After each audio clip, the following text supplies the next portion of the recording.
ನಮ್ಮ ಜೊತೆಗೆ ಶಾಸಕರಾಗಿರ್ತಕ್ಕಂಥ ಬೈರತಿ ಬಸವರಾಜ್ ಅವರು ಇದ್ದಾರೆ. ಸರ್, ನಿನ್ನೆ ನಡೆದಂಥ ಅಡ್ಡ ಮತದಾನದ ಬಗ್ಗೆ ತಾವೇನು ಹೇಳಿದ್ರಿ ಸರ್ ಪಕ್ಷದ ಶಾಸಕರಾಗಿ? ಖಂಡಿತವಾಗಿ ಪಕ್ಷದ ಶಾಸಕನಾಗಿ ಯಾರೇ ಅಡ್ಡ ಮತದಾನ ಮಾಡಿದ್ರು ಕೂಡ ಅದು ತಪ್ಪು, ಪಕ್ಷಕ್ಕೆ ದ್ರೋಹ ಮಾಡಿದಂಥ ಕೆಲಸ. ಒಬ್ಬ ಪಕ್ಷ ಅಂದರೆ ಒಂದು ತಾಯಿ ಥರ ಸಮಾನ. ಆ ತಾಯಿಗೆ ನಾವು ಎಲ್ಲೋ ಒಂದು ಕಡೆ ದ್ರೋಹ ಮಾಡ್ದಂಗೆ. ಸೊ ಅಂಥವ್ರು ಯಾರೇ ಮಾಡಿದ್ರು ಕೂಡ ಅದು ಖಂಡಿತವಾಗಿ ನಾನು ಕೂಡ ಅವ್ರನ್ನ ಕ್ಷಮಿಸಲ್ಲ. ಯಾಕಂದರೆ ಅದು ಅಕ್ಷಮ ಅಪರಾಧ. ಒಂದು ಪಕ್ಷದ ಅನ್ನ ತಿಂದು, ಪಕ್ಷದ ಚೌಕಟ್ಟಲ್ಲಿದ್ದು, ಪಕ್ಷದ ಎಲ್ಲ ಸವಲತ್ತುಗಳನ್ನು ನಾವು ಅನುಭವಿಸಿ ಇವತ್ತೆಲ್ಲೋ ಒಂದು ಕಡೆ ಪಕ್ಷಕ್ಕೆ ದ್ರೋಹ ಮಾಡೋಂಥದ್ದು ನಿಜವಾಗ ಕೂಡ ಅದು ನೋವಿನ ಸಂಗತಿ. ಹಾಗಾಗಿ ಅದು ಯಾರೂ ಕೂಡ ಮಾಡಬಾರ್ದು ಅನ್ನೋದು ನನ್ನ ಅನಿಸಿಕೆ. ಯಾರು ಮಾಡಿದ್ದಾರೆ, ಈಗಾಗಲೇ ವಿಪಕ್ಷ ನಾಯಕರು, ಅಧ್ಯಕ್ಷರು ಸ್ಪಷ್ಟನೆಯನ್ನು ಕೊಟ್ಟಿದ್ದಾರೆ.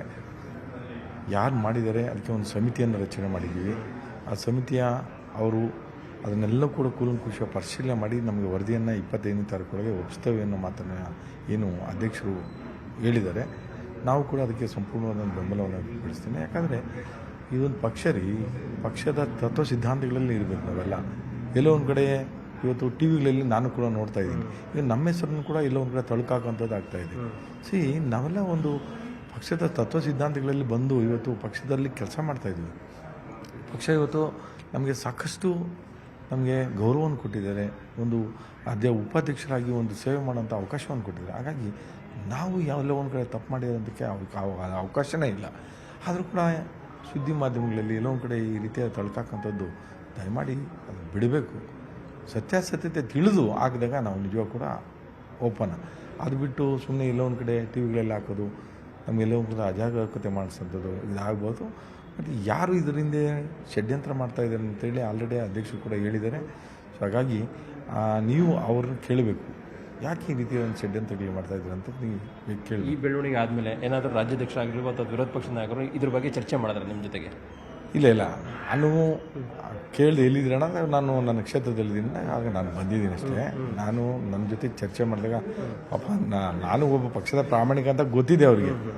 ಪಕ್ಷಕ್ಕೆ ಈಗ ನಾವು ಯಾವುದೇ ಆಸೆ ಆಮಿಷಗಳಿಗೆ ಒಳಗಾಗುವಂಥವನ್ನಲ್ಲ. ಅವತ್ತು ಕೂಡ ರಾಜೀನಾಮೆ ಕೊಟ್ಟಂಥ ಸಂದರ್ಭದಲ್ಲೂ ಕೂಡ ನನ್ನ ಆತ್ಮಗೌರವಕ್ಕೆ ಧಕ್ಕೆ ಬಂದಿದ್ದಕ್ಕೋಸ್ಕರ ಅವತ್ತು ರಾಜೀನಾಮೆ ಕೊಟ್ಟೆ. ಅವತ್ತಿಂದ ಇವತ್ತುವರೆಗೂ ಕೂಡ ನಾನು ಪ್ರಾಮಾಣಿಕವಾಗಿ ಪಕ್ಷದಲ್ಲಿ ಕೆಲಸ ಮಾಡ್ತಾಯಿದ್ದೀನಿ. ಅಧಿಕಾರ ಇನ್ನೊಂದು ಮತ್ತೊಂದಕ್ಕೋಸ್ಕರ ಅಲ್ಲ. ಮತ್ತು ನಾವು ಯಾವುದೇ ಆಮಿಷಗಳಿಗೆ ಒಳಗಾದಂಥವ್ರಲ್ಲ. ನಮಗೆ ಅದರ ಅವಶ್ಯಕತೆಯೂ ಇಲ್ಲ.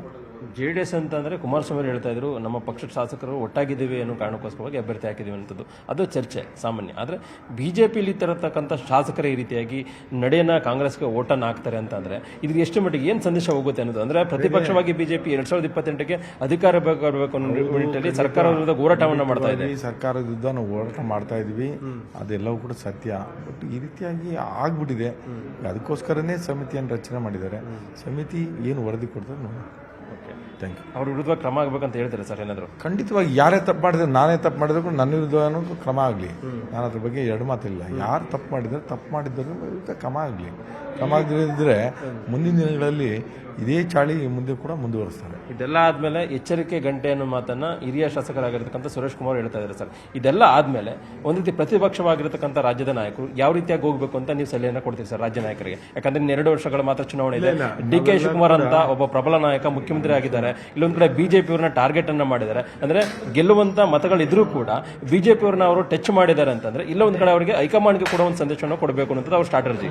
ಇಲ್ಲ, ಈಗ ಏನಾಗಿದೆ, ಇದನ್ನೆಲ್ಲ ಕೂಡ ಇವತ್ತು ಅವಲೋಕಾತ್ಮಕ ಮಾಡ್ಕೊತಾ ಇದ್ದಾರೆ. ಸೊ ಇವತ್ತು ಕೂತು ಎಲ್ಲ ಕೂಡ ಚರ್ಚೆ ಮಾಡಿ ಮುಂದಿನ ವೇಳೆ ನಾವೆಲ್ಲ ಒಗ್ಗಟ್ಟಾಗಿ ಹೋಗುವಂಥದ್ದನ್ನು ನಾವು ಮಾಡಬೇಕಾಗ್ತದೆ. ಆ ನಿಟ್ಟಿನಲ್ಲಿ ಮುಂದಿನ ಕಾರ್ಯಕ್ರಮಗಳನ್ನು ರೂಪಿಸ್ಕೊಳ್ತೀವಿ. Thank you. ಇದಿಷ್ಟು ಬೈರತಿ ಬಸವರಾಜ್ ಅವರ ಮಾತು. ಕ್ಯಾಮರಾ ಪರ್ಸನ್ ವಿಶ್ವನಾಥ್ ಅವರ ಜೊತೆಗೆ ಕೃಷ್ಣಜೀವಿ, ನ್ಯೂಸ್ 18 ಕನ್ನಡ, ಬೆಂಗಳೂರು. ನಿರ್ಭೀತ, ನಿಷ್ಪಕ್ಷಪಾತ, ವಿಶ್ವಾಸಾರ್ಹ ಸುದ್ದಿಗಳಿಗೆ ಮತ್ತೊಂದು ಹೆಸರಾಗಿರೋ ನ್ಯೂಸ್ 18 ಕನ್ನಡ ಈಗ ಆಪ್ನಲ್ಲೂ ಲಭ್ಯ ಇದೆ. ದಯವಿಟ್ಟು ಇಲ್ಲಿರೋ QR ಕೋಡ್ ಅನ್ನ ಸ್ಕ್ಯಾನ್ ಮಾಡಿಕೊಂಡು ಆಪ್ ಡೌನ್ಲೋಡ್ ಮಾಡೋದಕ್ಕೆ ಮರಿಬೇಡಿ. ನಿಮ್ಮ ಬೆಂಬಲ ಹೀಗೆ ಸದಾ ನಮ್ಮೊಂದಿಗಿರಲಿ. ಧನ್ಯವಾದ.